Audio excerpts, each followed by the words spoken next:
and his name is John Cena. Dun, dun, dun, dun.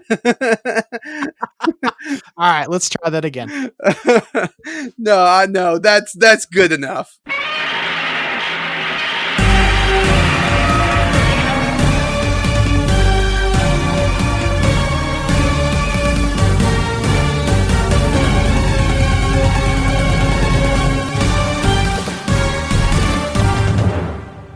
Hello, everybody, and welcome back to another episode of Kaiju Weekly, the weekly podcast that introduces you to the wide world of giant monster movies. I am your host, Travis, and with me, as always, is a very special co-host. You know him well. He needs no introduction, but I'm going to introduce him anyway. And his name is John Cena!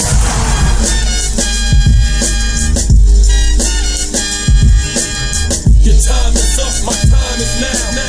You can't see me, my time is now. It's the franchise where I'm shining now. You can't see me, my time is now. That's good enough. If you need me to edit the beginning of it, I can edit the beginning of it and make it work. How are you doing, Michael? I'm doing fine. I am doing just peachy, man. I can't complain too much. How are you doing? I am tired. I am extremely tired. For people who paid attention to last week's episode, we had planned on doing something different this week, but we had to rearrange our schedule because of a family emergency, and the family emergency, just everything that's happened this weekend has kind of just, it's taken it out of me. Right, for sure. Well, yeah, I hope everything's okay. And yeah, we had to rearrange some stuff, but it's still going to be a good episode. I'm looking forward to it. Yeah, I am too. So, are we ready to go ahead and jump into the news? Yep, cue the beady beady. Cue the beady beady. And there's going to be a lot of beady beady this week. There's going to be a lot of beady beaties. So I the song Beady Beady Bum Bum, Beady Beady Bum Bum, so it came into my head there for a second. Selena. Hello, Selena. Okay, so the first bit of news that we have is actually some sad news, and I know it seems kind of crazy because we're kind of in a silly mood, but it's not really kaiju news, but this is important in the film industry and also to me because this is one of my favorite films in the last few years. But Chadwick Boseman, the star of Black Panther, he's been in a lot of other things. Get On Up. He played Jackie Robinson in the movie 42, I think is what it was called. Yeah, that's right. He's a really great actor. He passed away from colon cancer. Was it colon cancer? Yeah, it was some kind of really aggressive cancer that even I don't even think a lot of folks knew about it because it was a total shock when it happened. I would say probably close family and friends were the only people that really knew what was going on with Chadwick. Yeah, and it's crazy that he was diagnosed with this and he had been fighting it for a long time while still playing a superhero in these Marvel movies, like, Captain America Civil War or Avengers. It's amazing that what he was able to do while still battling this. And so that just by itself, he was an amazing actor. He seems like a pretty stand-up guy. He was very funny whenever he was in interviews or on Saturday Night Live. Whenever he was on there, he was a really funny guy. So it's kind of a sad news to hear that he, passed away. Black Panther, not only the movie was one of my favorite movies of the last few years, but Black Panther, the character, was one of my favorite comic book characters even before the movie came out. So I was such a huge fan. I loved the way that Chadwick Boseman played the character in the movies. And so he's going to be sorely missed. And so we just wanted to take a moment to show what his loss meant to not only just the film industry, but to us, to us personally as fans of his work. So the only thing I have to say is just Wakanda forever. That's the only thing I can say. Yeah, absolutely, absolutely. I was in that day. Excuse me, that day that I was texting back and forth with you, and I was in the bookstore. They had this big display in their comic book section and graphic novel section of all Black Panther stuff. So it was really interesting. It was really nice to see all that. So Yeah, yeah. So yeah, we don't want to dwell on it too much because it is sad news. We want to stick to a more positive note, but like we said, we did want to talk about this great loss, and it is a positive thing because he did play such amazing characters and did a lot for representation for African American, which just the representation that was in the Black Panther film alone just was amazing. And the fact that there are young black children who are growing up, whether they're African American or from another country, but just these young black children who can now look at one of the biggest movies of all time and see a character that they can see themselves represented in, and it's just amazing. So yeah, he did a lot. I know that Marvel and Disney, they're a business, Hmm. and they have to keep the show. They have to keep everything going. But I'm really hoping that they don't rush to replace him just yet, because I hope that they give Chad the respect that he deserved from all the things that he was able Yeah. to bring us through his career. And now there was a big debate, and I don't want to get into it too much on here, but there was a big debate on whether it was too soon to talk about for people like us, not necessarily Disney or Marvel or any of them, but just people like us to talk about what this means for the Black Panther sequel that was already supposed to be in early production work and things like that. And while I do think that the way that some websites were using that as like clickbait to draw people to their websites was absolutely disrespectful, I don't think it's disrespectful for us to start to wonder, what's going to happen now that he's gone. I don't think it's disrespectful because I think that when you are dealing with the loss of someone, even though none of us knew him personally, when you're dealing with the loss of someone that you had respect for, sometimes you do wonder, like, well, what do we do now? What's going to happen next? And so I don't think that was. I think that there was a huge overreaction online towards people who did start to question that about what's going to happen next. Mhm. But I will say this: that as a comic book fan and as a Black Panther fan, there is a precedent in the comic books for Black Panther, for T'Challa, the main Black Panther from the comics, to be replaced by other characters. So it's not beyond the realm of possibility that they could, instead of getting another actor to play the character of T'Challa, since Chadwick Boseman did such a great job embodying that character, that they just they pass on the mantle to another character because they have done that in the comics. So that it is possible. I think whatever they Yeah. do, I think they will do it with respect. I'm sure they will. I have no doubt about that, because like we've already talked about, he was a very beloved character. And he was just a very beloved actor. I didn't know much about Chadwick Boseman. I'd seen 42, and of course I'd seen Black Panther, and that's really the only things that I know him from. Hmm. Um, so in the short time that I was able to see his work, it really did make an impact because I enjoyed both of those films. Yeah, yeah. So let's move on to some lighter news now, and get into actual kaiju news. So we had a teaser trailer for an upcoming movie called Conga TNT.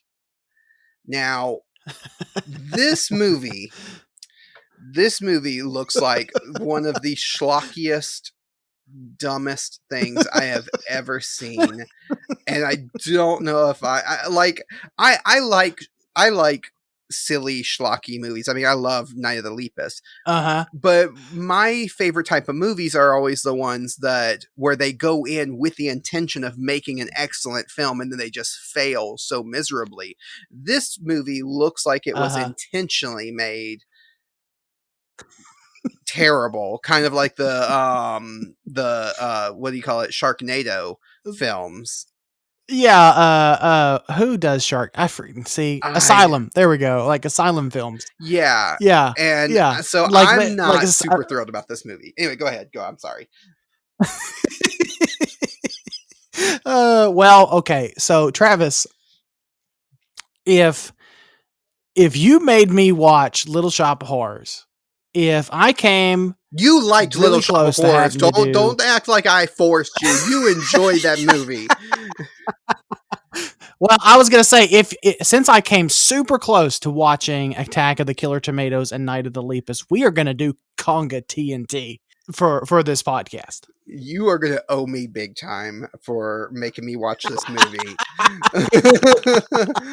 You are going to owe me. But seriously, I watched the teaser trailer. It's not very long at all. It's maybe 30 seconds. Yeah, at it's the real most. short. And like you said, it is the schlockiest, dumbest thing I think I've ever seen. It reminds me of all those old original sci-fi films that you don't know if they're going to take themselves too seriously or what. But yeah, I think that their intent. I think this is a spoof sequel to the original Conga from 1950, 1960, 1970, something like that. Yeah. So the only good thing that I saw about this was apparently Matt Frank made some artwork for it, which was actually really good. As per Matt Frank's usual work, all his work is really good. But apparently, there's going to be a special edition to this Blu-ray with Matt Frank's artwork on it. So I'm going to have to probably buy it, and then we're going to have to review it for the podcast. Oh my goodness. Anyway, this gorilla will thrill ya.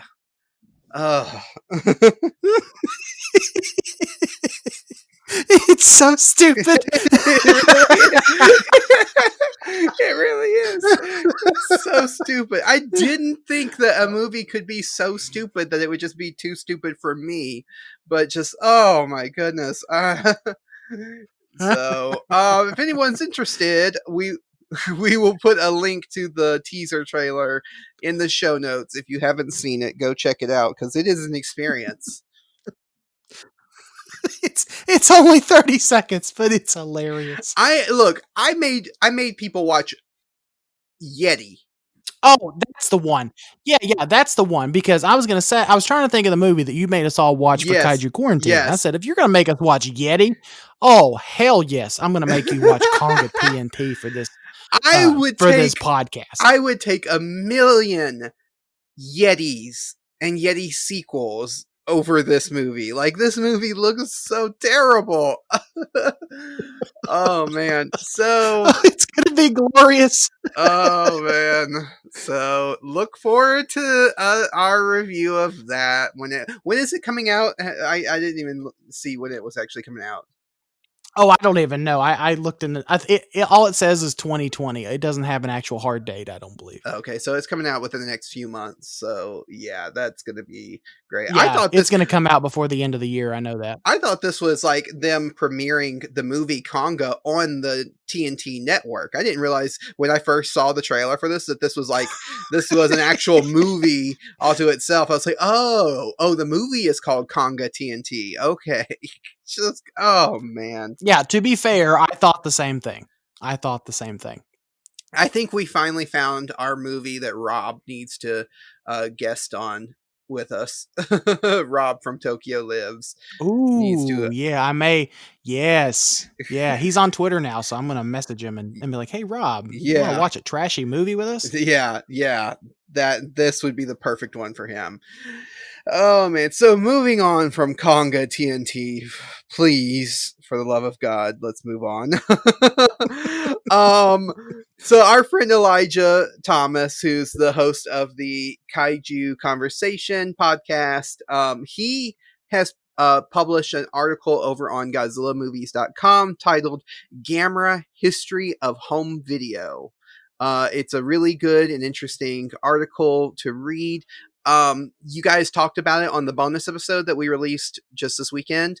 Yeah, we did. He's he is such a wealth of knowledge when it comes to like the home releases of things, like the physical media of things, and he has put a lot of work into doing research and investigating the history of the physical releases of Gamera in the United States. And I think that it is such an interesting thing that he put so much time and effort into it. And I think it's worth reading. If anyone is interested, we will make sure to put a link to that. Yeah, it's not a very long article at all. I read through it in maybe 10 minutes, and it's really, really good. Elijah is always very thoughtful in what he writes, and like you said, he has a wealth of knowledge on home video releases. It's sort of his thing. He has probably the biggest home video collection I think I've ever seen of one person. Oh yeah, oh yeah. So please, anyone who's interested, go check out that article because I think we need to support his work because he put, like I said, he put a lot of work into this article, doing his research. So, moving on to the next bit of news. So we have just coming up in a few days, probably the day before this episode releases or the day after this episode releases. The day that this episode Yeah, comes something. out. The day that this episode comes out. Yep. Marvel's Ultraman #1, or it's called Rise of Ultraman, or something like that. I think it's what they. Yeah, Rise of Ultraman #1 comes out on September 9th. And from what we're seeing online, Kyle Higgins, the writer for the book, said that it will feature 40 pages of story, which is great. Is absolutely great because the average comic, especially from a company like Marvel, the average comic is usually about 20 to 25 pages, and some of those are going to be ads. So the fact that he said that there's 40 pages of story in this is amazing. So it's going to be a pretty decent sized book. It is. It's probably what in total. What would you say? Like 50 pages in total for the entire book? Yeah, probably somewhere around there. Yeah, ads and internal covers and stuff like that. Yeah, it's probably about 50 pages. Yeah. So it's a decent sized book. So yeah, I am looking forward to getting my hands on that. I'm looking forward to reading that, and yeah, it's gonna be really interesting. Yeah, it sure will. And I've already pre-ordered mine. I don't know if Sanctum said that they would send it if I would get it the day of or just a few days after. Usually it's the day of. You're supposed to be able to get it. So hopefully, if not, it will be within the next couple, within the next few days. So Probably. yeah. Yeah. So yeah, I'm looking forward to it, and we're also going to have the Ultra Q little short story at the back of it, so that's going to be really interesting as well. Oh yeah, I forgot about that. Yeah, each issue is going to have a little short story in the back that is based around Ultra Q. Okay, great. Sounds awesome. Yeah, anybody who may have read the Mighty Morphin Power Rangers comic books, that the original, I think, oh man, the first 50 issues or whatever that they had of that was all done by Kyle Higgins, written by Kyle Higgins, and he's the one who's the main writer on this series. So I'm really looking forward to seeing what he does with Ultraman. I went back to the bookstore and picked up a few copies of Go-Go and Shattered Grid. Oh and yeah, I think he has I think he's the artist on that one. I'd have to go grab. They're in my office. I'd have to go grab them and look. But yeah, I'm pretty sure on not Go-Go. Go-Go was a different writer. But with the Mighty Morphin series, he was the writer, the head writer. And he was writer. I'm sorry, not artist. Yeah, he was the head writer during the Shattered Grid story arc. So yeah, and that's a good story arc. I mean, it does kind of reinvent a little bit of Ranger history, but I really liked it. I thought it was really good. So yeah, like I said, I'm really looking forward to seeing what he does with Ultraman. I think he's going to do something very similar. He might reinvent some of the history, rewrite some of the history a little bit, but it's all going to be for the benefit of the story. And then the only other bit of news that we had was just a quick one. We did get an extended GVK Godzilla vs Kong banner. So just some artwork. Basically, it's the same artwork that we've seen, but just now it's been extended out so we can see it clearly. So it Mhm. looks great. Godzilla and Kong looks great. It's really all you can say because, Kong looks super beastly. Godzilla looks a little bit different. It's not enough to really harp on, like, is Godzilla's design going to be tweaked? But because we don't know, there's not enough there's really not enough here to go on. It looks like he maybe has bigger fangs or maybe sharper dorsal spines, but it could just be the artwork itself. I don't know. We won't know until the movie comes out. But yeah, it's nice to get some little artwork as we patiently or impatiently await the first trailer. Right. Yeah. Yeah. So yeah, that's it for the news. So are you ready to jump into our main topic for this week? I'm ready. Let's do it. All right. Well, the trivia question that we asked on Twitter and Facebook, it's not the same trivia question we asked at the end of last week's episode because, like we said, with things that came up, we had to rearrange our schedule. But we did ask the trivia question on Twitter and Facebook. So if anyone wants to follow along with us on our social medias, that way you will know if we do have another schedule change. We will always let you know when things like that happens. What other Toho film was released in the United States in 1970 as a double feature along with War of the Gargantuas? And we had quite a few answers, so I'm going to try to get through as many as I can. We had Milton Harvey, who said Rodan. Nope, not Rodan. Rodan came out before that, and I can't remember when it made its release in the United States, but it wasn't long after it was released in Japan, was it? Or was it one of those ones that was like many years later? No, I think it was maybe a year or two later, like a lot of these Toho films. Oh, okay. It took them maybe a year or two to get a dub together and then ship it over, so get it ready for the United States. Yeah. Then Benjamin Taylor gave us the correct answer, Invasion of Astro-Monster. Marie Mormon answered the original Mothra. Nick Blackler, who always gives us a funny answer, said the classic creature double feature, War of the Gargantuas paired with Citizen Kane, Rosebud's Revenge. I like that, Nick. I like that. Aaron Sands said Godzilla vs. Monster Zero. Jim Duras, hopefully I'm saying that right, said he cheated and looked it up, so he won't say which one it is. But he says it would have been a heck of a double feature. So, yes, it is. James Patrick LaRock said LaRock, yes. Yeah, LaRock said Monster Zero, and he said not Invasion of Astro-Monster, not Godzilla vs. Monster Zero either. Its original name was just Monster Zero, which James, I'm sorry to tell you, but its original name was Kaiju Daisenso in Japanese. So, no, it wasn't Monster Zero. But I get what you're saying. Though, James, and thank you for your answer. Jimmy from NASA said, now he usually gives us a funny answer, but he said this week he could not answer it incorrectly because it features Nick Adams, who is his spirit animal. So he answered with Invasion of Astro-Monster. And then Nathan turned around and answered Godzilla versus Jimmy from NASA. So, I'm surprised we didn't hear from the board this week. Yeah. I heard plenty from them there's a big conversation going on between Jimmy and Nathan in the board.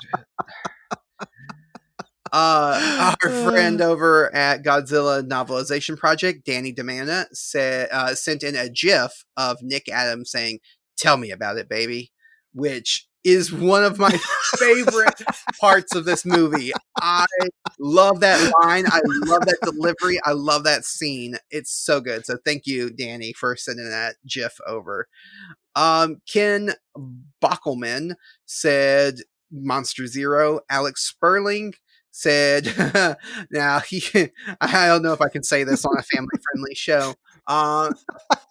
But Alex Sperling, thank you for your answer. We're gonna give you a shout out anyway, but we're family friendly, so Come on. Come on. okay. If I get censored, if I get in trouble from people who's listening to this, then it's gonna be your fault. He said Invasion of Astro-Monster with an emphasis on the ass.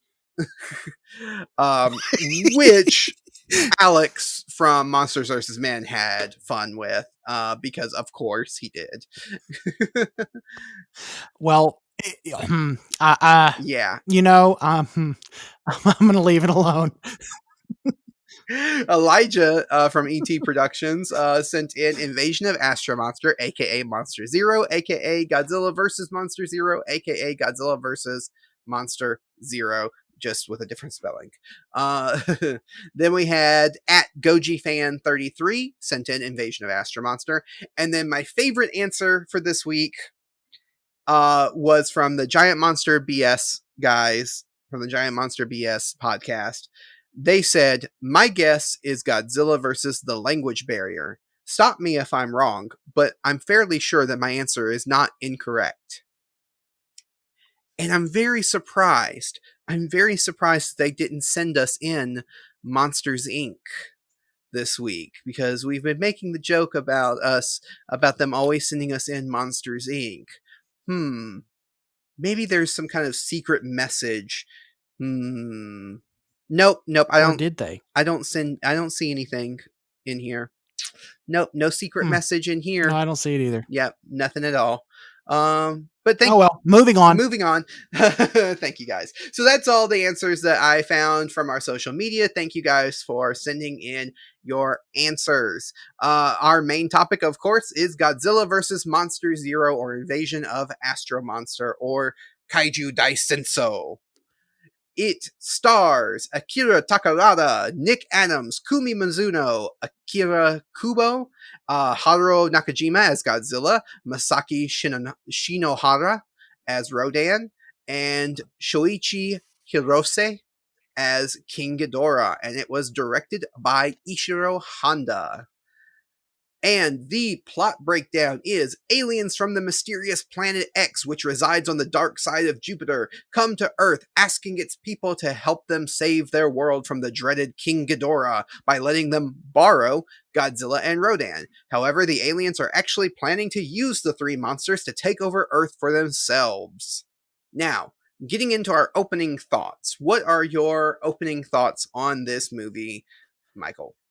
Top 3 Godzilla films, and probably number 2 on my list of the Showa era films.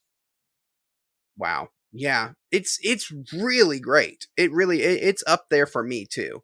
I will say that while I do really enjoy this film, I enjoy it more as a sci-fi, like retro sci-fi film, than I do as a Godzilla film.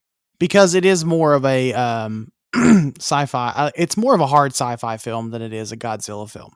There's very little, and I'm sure we'll get into this in fun facts, but there's very little actual monster action to be had in this movie.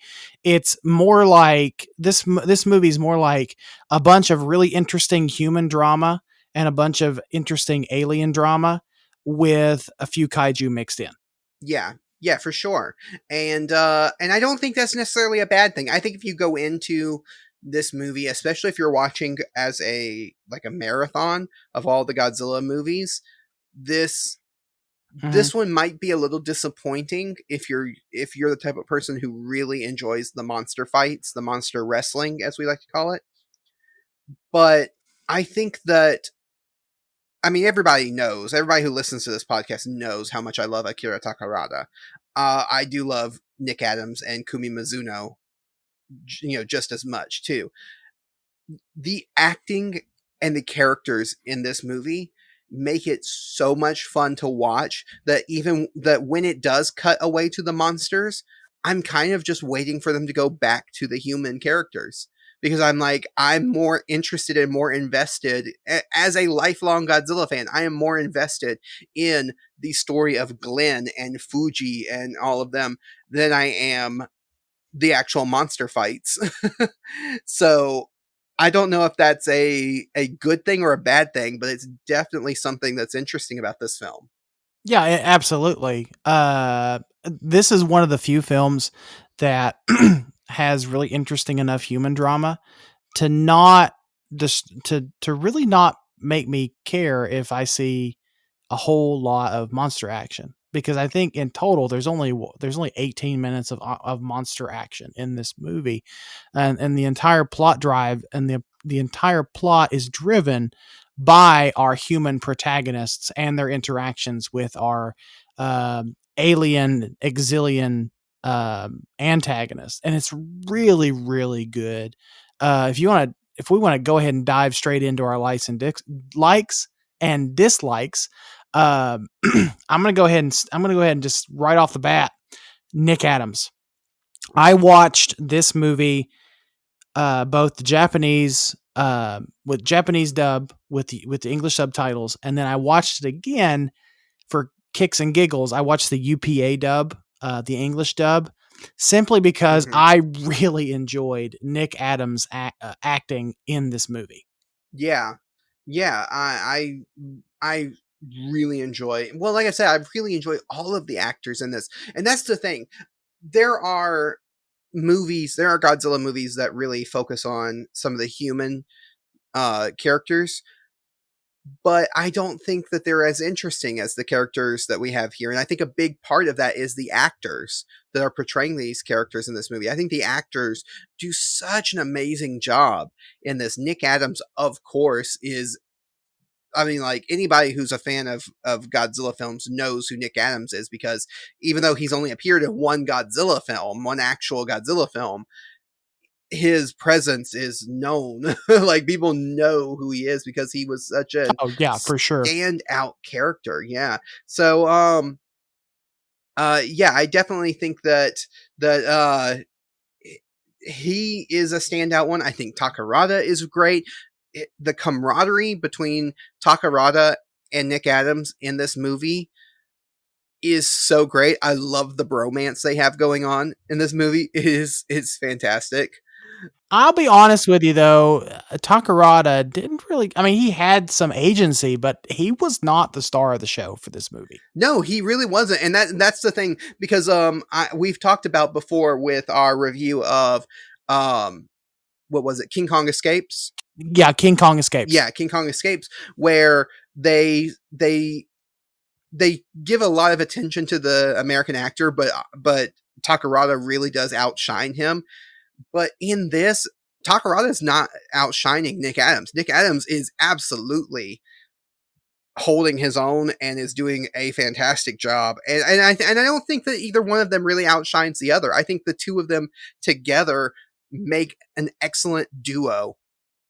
And then, of course, you throw in Kumi Mizuno, who, besides being just an absolutely gorgeous woman, is a fantastic actress. And her character in this and the way she does her character in this is so good. And I wanted to talk to you about this because we've reviewed movies now. We've reviewed a movie with Nick Adams and Kumi Mizuno, because we talked about Frankenstein Conquers the World, one of your first episode that you were ever on. Right. Do you think that Nick Adams's character and Kumi Mizuno's character are similar between the two movies, this movie and that movie, or do you think they're different? I think that they're slightly. I think they're slightly different.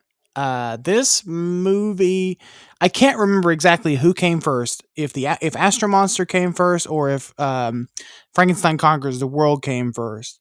But in Frankenstein Conquers the World, Nick Adams sort of plays the very skeptical,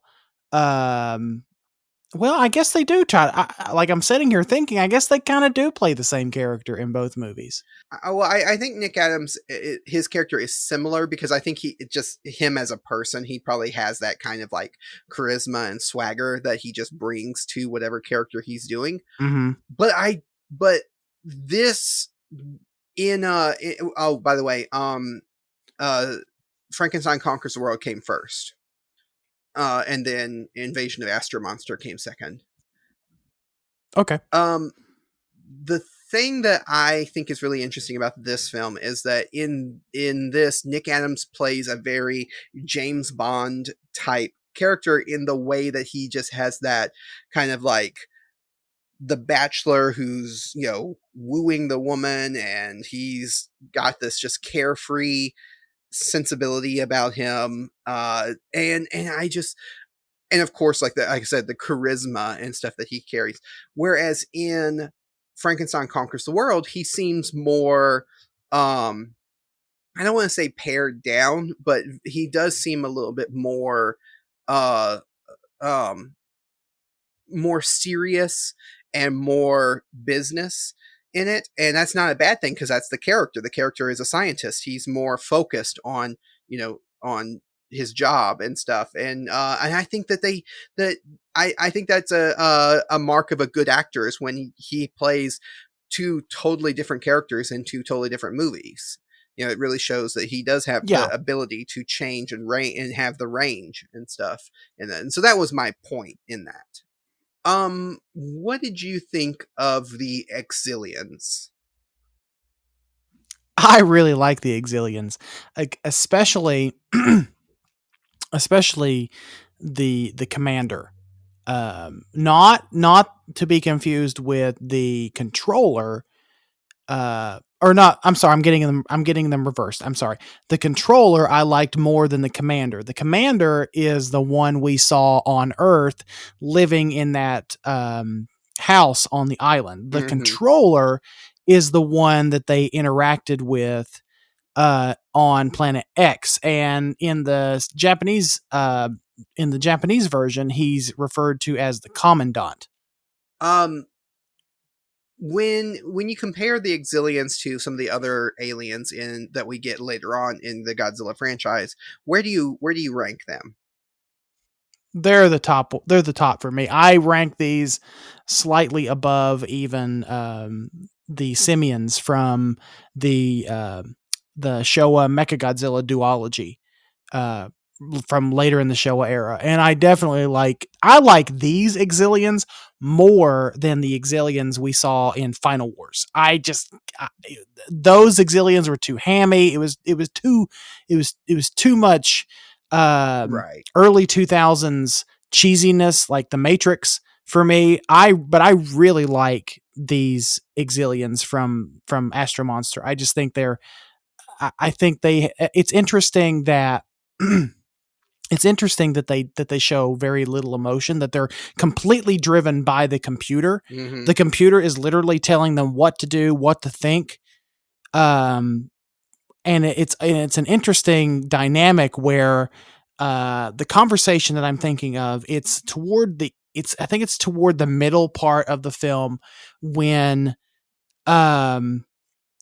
Glenn confronts Miss Namikawa, and I cannot remember the speech, but it's like, don't you want to be human? There's more to life than obeying a computer or something like that. I'd have to go back and look at it again, but I really love the contrast between the very emotional Glenn. He's just had this very emotional, heartfelt, very high-tempered conversation with Miss Namikawa, who has broken free from sort of what the computer wants her to do, and she's following now her emotions. And you contrast that with the emotionless colony commander who just only obeys the computer. He's only driven by what the computer and what the commander says, and he's only following orders, and he doesn't care. And it's a really nice contrast. And I think throughout this film, there's some of these messages can even speak today, where how it's often said that we are even controlled by the machines a little bit. Like we're controlled by our phones, our televisions, our streaming services, just whatever. Like we rely so heavily on these machines that real human interaction sometimes, especially in 2020 with COVID, is very few and far between. And I think that this film was very much ahead of its time in some of its commentary, and I really enjoyed that scene. Yeah, and you're right. You're right. That is actually a good parallel because one thing that you talked about on your podcast with Eric this week, uh, you guys are talking about how on Twitter we tend to forget that there are people behind the avatars. We tend to just be talking heads when we're on Twitter. And there's a line that Glenn says to Miss Namikawa in there that where he says, if I remember the line right, he says, "Don't you have a conscience, or did you give that over to the computer as well?" And it's like, Oh yeah. yeah, and you see it so often on Twitter where people like their conscience seems to just not bother them about what they say or what they do. There's no human empathy, there's no sympathy or empathy towards other people, and I think that in a way they are kind of giving up those elements of humanity for this online way of communicating. So yeah, I think you're right. I think that is a Mm, good parallel to something that's affecting people today. As far as my mhm. opinion on the Exilians, they are my number two favorite aliens in the Godzilla franchise. Now, I do love the Exilians, and I think the Simians are good. I think the Simians, are good for what they are. But you already I know, know what you're gonna say. you already know, space cockroaches. Space Daggone it. cockroaches. I can't. I have such a soft spot and such nostalgia for Godzilla versus Gigan. It was one of my favorite Godzilla movies growing up as a kid, and so I have such a soft spot for the space cockroaches from that movie. Outside of that, the Exilians are fantastic, and I do love them. All right, all right. I can concede a little bit and say the space cockroaches. They're number 3 on my list, right behind. Of course, the Exilians are number 1. From the Showa Exilians are number 1. Mhm. Um, the Simians from the Mechagodzilla duology are number 2. The space cockroaches fall somewhere at number 3, and then way down the list, you've got the Kilax and the Exilians from Final Wars. Yeah, I see. I like the Exilians in Final Wars too, but I love how hammy they are. I love how hammy they are. It's like that's the point. They're supposed to be that hammy. Um, let's get into some dislikes, and then we'll end on some positives. But Sure, let's go for it. fill our sandwich here with some negative meat. Yes, I realize how that sounds. So And I'm leaving it in too. so what are some dislikes or just some negatives that you have for this film? It's a good. It's a good thing they didn't use it outside of this movie. But that super annoying sound that the Lady Guard alarm made Oh yeah. was just, oh my god! Like it was terrible. I had to mute my television when as I'm watching this because my cats. I'm in the den here watching the movie, and all of a sudden that noise comes on, and they just all start freaking out because they're all 3 in here with me, and yeah, they didn't like it either, and I don't blame them because that noise is ridiculous. And it's no wonder they only used it for this film. Um, Also, some of the middle parts of the movie drug a little bit as they're um, you know, specifically as they're kind of leading up to that first Exilian attack, when the Exilians are trying to give the Earth people a chance to reconsider joining the colony of Planet X, and those parts were a little bit slow, but there was some good stuff in there too that helped drove the story. Um, so that's what I'll start off with. What were some things, Travis, that you sort of just did not like about this film? Well, I mentioned it in my opening thoughts that the main problem that I have with this film, and it's not really a problem because like I said, they make up for it. They absolutely make up for it with the acting and the story. But this is supposed to be a Godzilla film. Godzilla is listed at, Godzilla versus Monster Zero. This is a Godzilla film, but Godzilla only appears for a short amount of time. And I was looking it up because I remember that someone had sent me a while back this breakdown of Godzilla screen time for all of the Showa, or not Showa, but the Toho films. And Right. Invasion of Astro-Monster is at the bottom of that list with only 5 minutes and 43 seconds of screen time.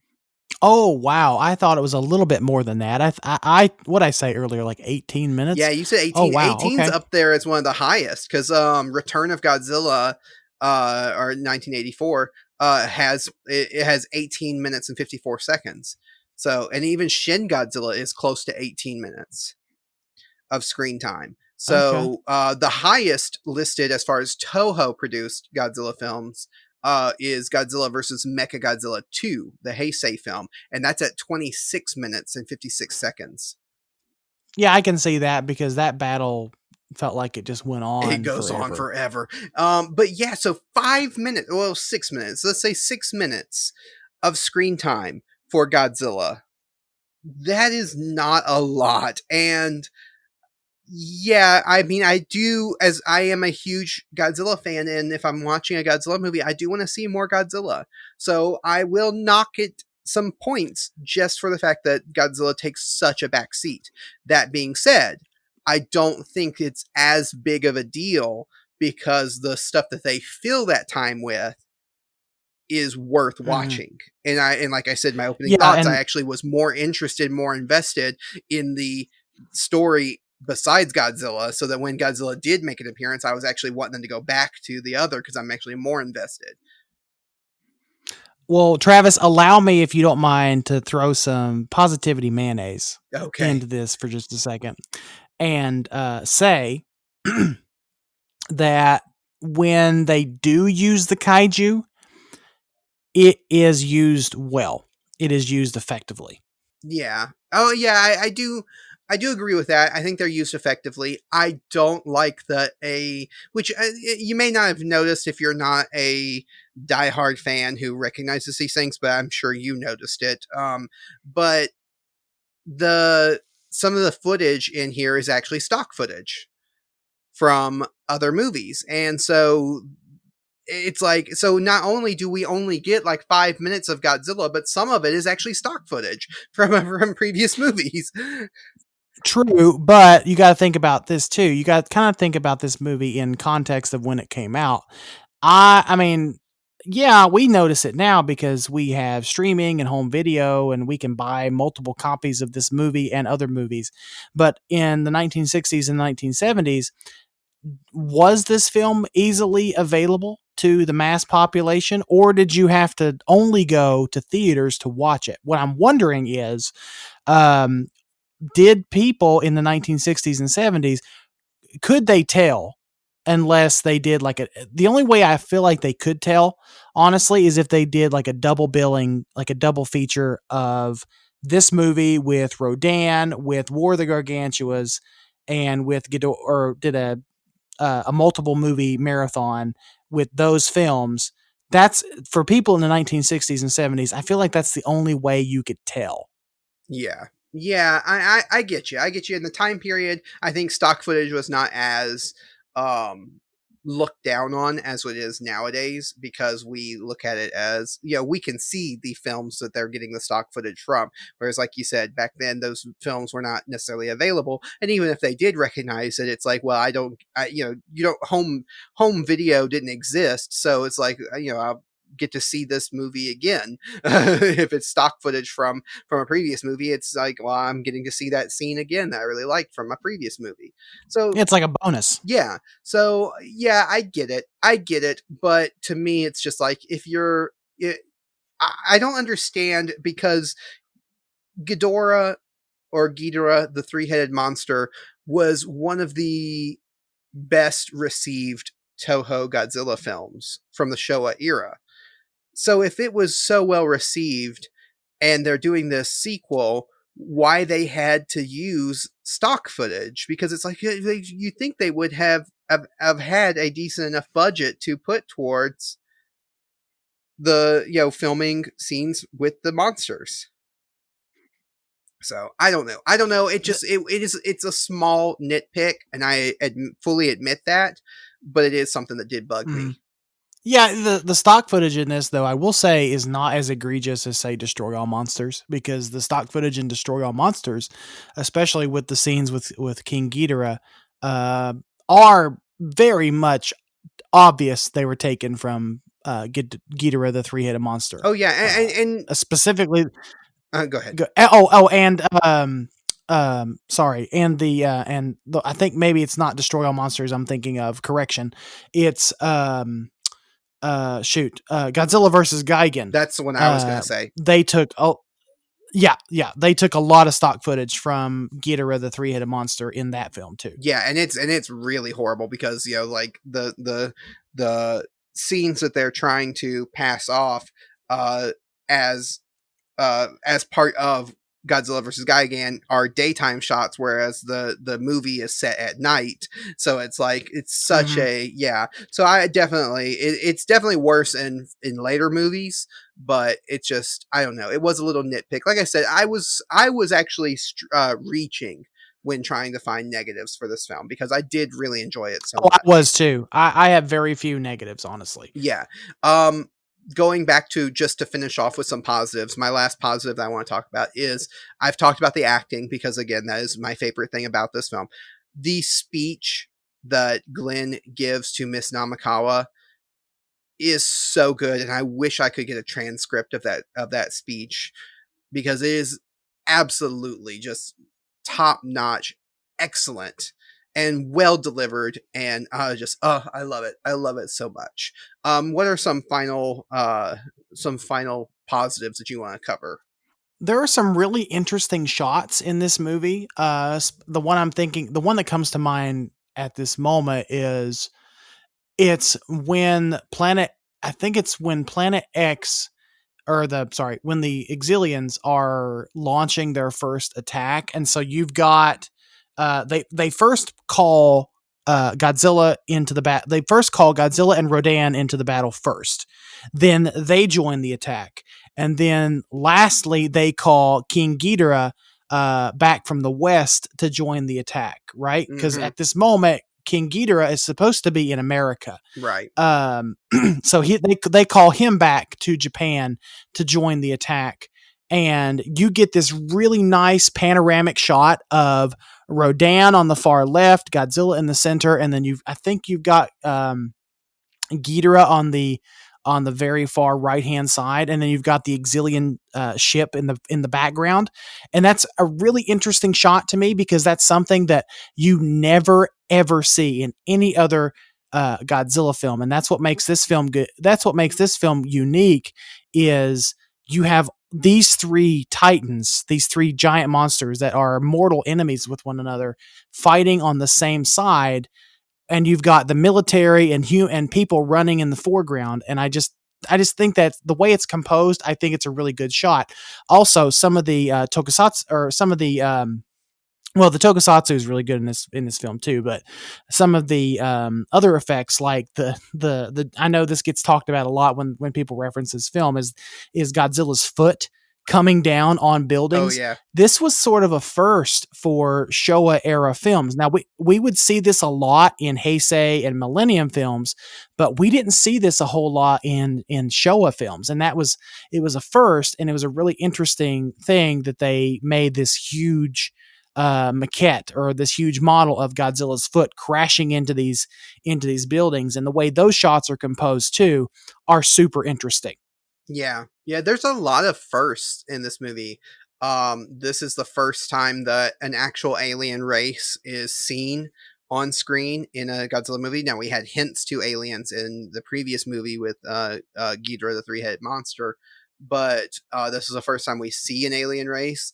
This is the first time that Godzilla I think it's the first and only time that Godzilla fights outside of Earth. like, he's always an earthbound monster, and this was his first and only time that he's outside of Earth fighting. There's the first time, like you said, that we see Ghidorah, Godzilla, and Rodan all fighting together on the same side, even though they are being mind controlled.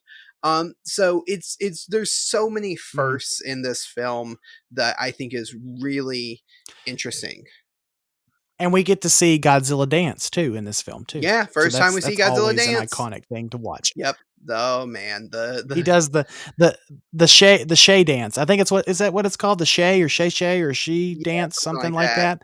I know everyone on the I've read that everyone on the production team loved it. I know, and I've read Subaraya and others loved it. It was only Honda that hated it. Oh, He wow. thought it was silly. He thought it was silly. He thought it was campy. But for some reason, he left it in the movie anyway. So he must not have hated it too bad. I mean, it's one of the most infamous moments from Godzilla, from the Godzilla franchise. Like it or hate it. I mean, some people do poke It was fun at it. definitely a happy moment. Yeah.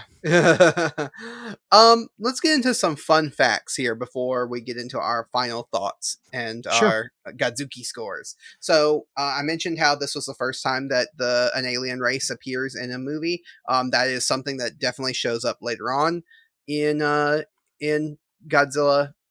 in the Godzilla franchise.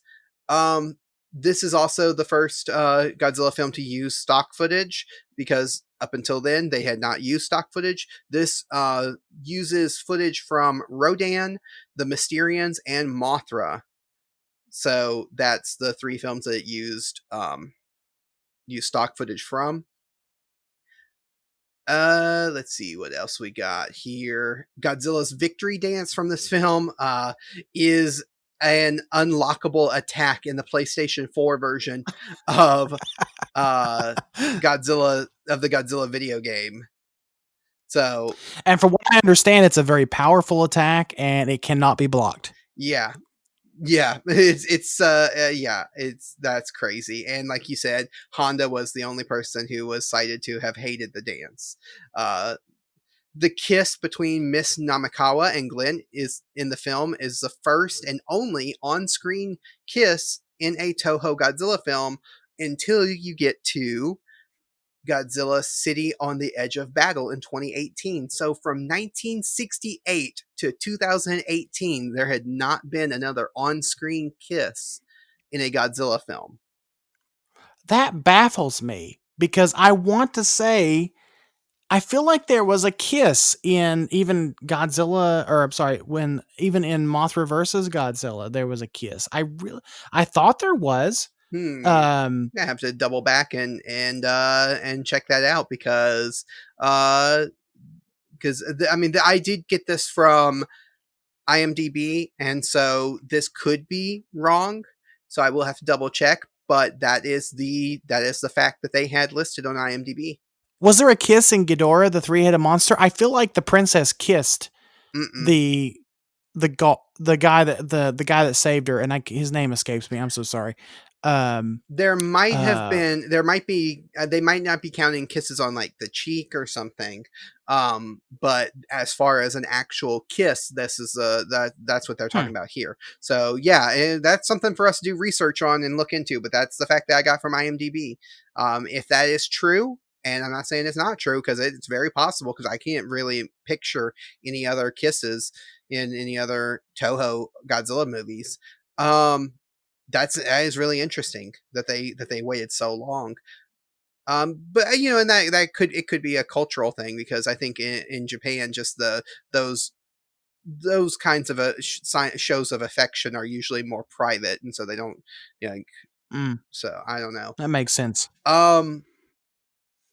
I also think it's really interesting that, and now it is different, and I will not pretend like it's not different, but it is interesting that this movie came out just a few years after Star Trek, the original series, and that series was so famous for having the first interracial kiss on television, and then here we have an interracial kiss between a white American man and a Japanese woman. Well, this movie also came out before the lunar landing when Neil Armstrong planted the flag on the moon. Yeah. Yeah. And another thing that it came out before 2001 A Space Odyssey, and which surprised me because I was sure that some of the designs for the Exilians and like their whole base and everything was inspired by 2001, but it's not, because this came out years before 2001 A Space Odyssey came out. So it's like, so I think it's more of like, this is just the idea that people had for space travel and what space travel looked like. So, I don't think Probably. And the reason I bring up that this movie came out before the moon landing, is because you've got that scene at the beginning of the film when Glenn and Fuji land on Planet X, and you clearly can see a flag that's got three flags on it. It's got the United Nations flag, the United States flag, and the Japan flag, on a pole, and he's going to go place it in the ground. And I wonder, I find it funny that they did that, and then just like a few years later, we actually land on the moon, and that actually does happen. So right. I just think that's interesting. Oh yeah, yeah, and I mean, and this was coming out during the time when, like, they were working towards that. Like, everybody knew the goal was to get to the moon before the Soviets. So was this the space race? Was this during the space race? Oh yes. Am I correct? Oh yes. The space race kicked off like in the 1950s and went all the way through the 1960s and 70s. So yeah. But yeah, but it just shows that's a good reason why this film is so heavily focused on the space travel and the aliens and everything, is because that's kind of where the world was at that time. Everybody was thinking about space. So going back to how this is first, this movie is has a lot of firsts. This was the first Godzilla film that Toho co-produced with an American studio. It was co-produced with the Henry G. Saperstein Productions of America. No, this is not the first. The first Godzilla film. Oh, okay. First Godzilla film. There's a difference. Now, all right. This is only the second time that Toho collaborated with that company, because the first time they collaborated with them was Frankenstein versus Baragon, Frankenstein Conquers the World, which was that same year, was earlier the same year that this movie came out. Okay. So this was the second time that Toho collaborated with them, but this was the first Godzilla film that was co-produced with an American studio.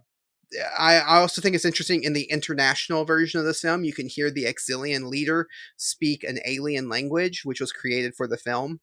Yeah, that's all. From what I understand, I think they made that up on the crew, or the acting crew made that up on the fly. That they just they made it up and went with it. And it sounds really interesting. I wish that they would have done that throughout the entire film, even in like the English dub, but we only get it in that. I think it's the second time our crew leaves Planet X. You've got Fuji, Glenn, and the other gentleman leaving the planet, and they leave Godzilla and Rodan behind. And then you can obviously hear the controller speaking in that very weird, sort of jarring language that's not Japanese. It's definitely not English, but it's something that they just made up right there on the fly. And I wish that they would have carried out throughout the entire film, because it's really interesting. Yeah, it is really interesting. So let's get into our Godzuki scores and our final thoughts. Now, for anybody who's new to the podcast, we like to rate our movies out of 5 Godzukis, because we like to embrace the silly side of monster movies and pay homage to the great Godzuki by using him as our yardstick for measuring these films. So, Michael, out of 5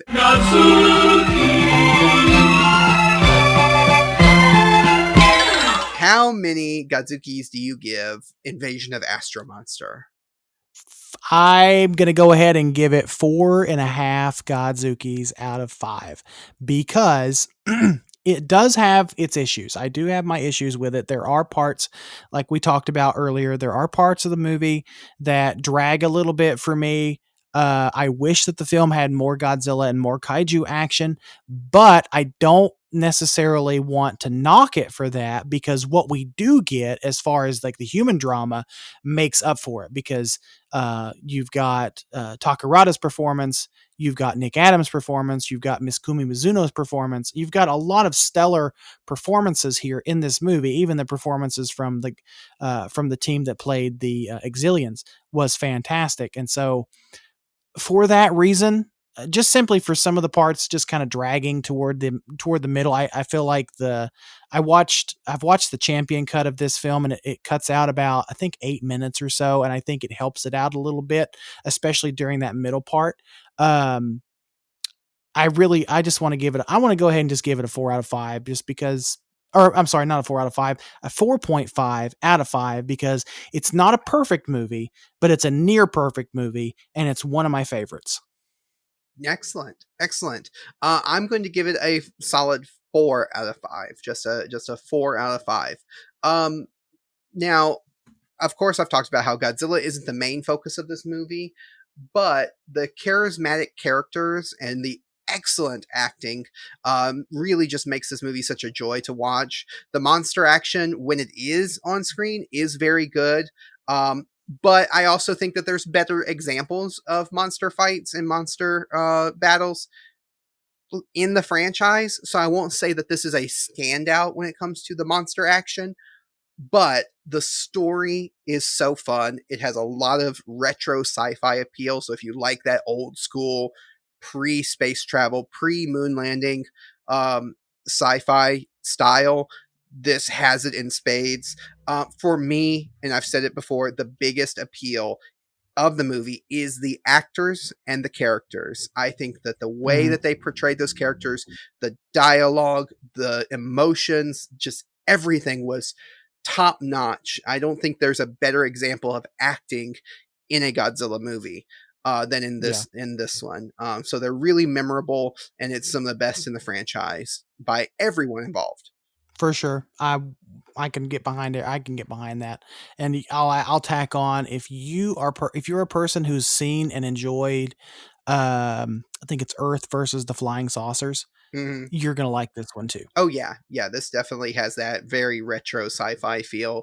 So yeah, if you're a fan of like Mars Attacks, which is the Tim Burton movie, that movie was, Yeah. of course, was inspired by a lot of the old 1950s, 1960s sci-fi movies. Yeah, it was. If you've only watched that one and you want to see the kinds of movies that inspired it, go watch this one, because this one is an excellent one.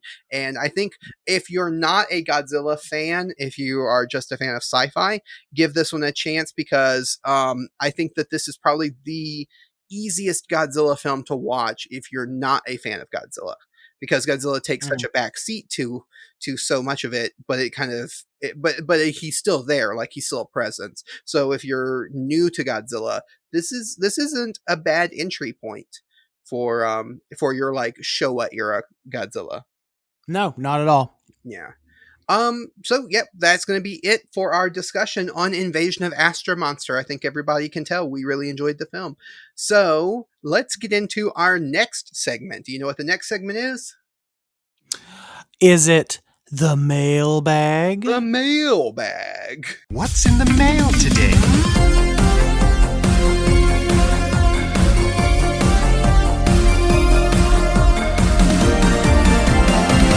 And we are going to finish off my best friend Kershaw's email that we've been reading on and off for the last few weeks.